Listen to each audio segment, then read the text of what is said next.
plastic పుల్లలేసిన పిల్ల ఈ రోజున పట్టు చీర తెచ్చిన మనసు బాగా తెచ్చిన తీ అడిగిన దంగ అత్త లోపల లంగే కాళ్ళు పడతాను లంగే పోతే అని ఏమో మాకు చూస్తాడు ఆయన దునియాగా కింది చూస్తానే ఇచ్చలు పోతుంది దజ్జలు చిన్నైనా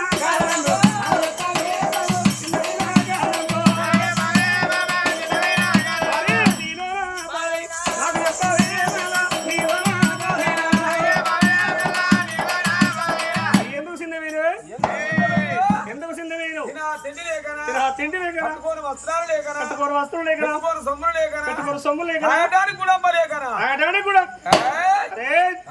లేడీస్ కూడా బాగా ఈ పెండ్లం సంసారతనం అంతా మన మైదానం గడ్డి రవ్వన్న కెరకాకు ఆడ కూర్చున్నాడు గడ్డి రవ్వన్న కెరకాకు పోరి మాత్రం కలుతాం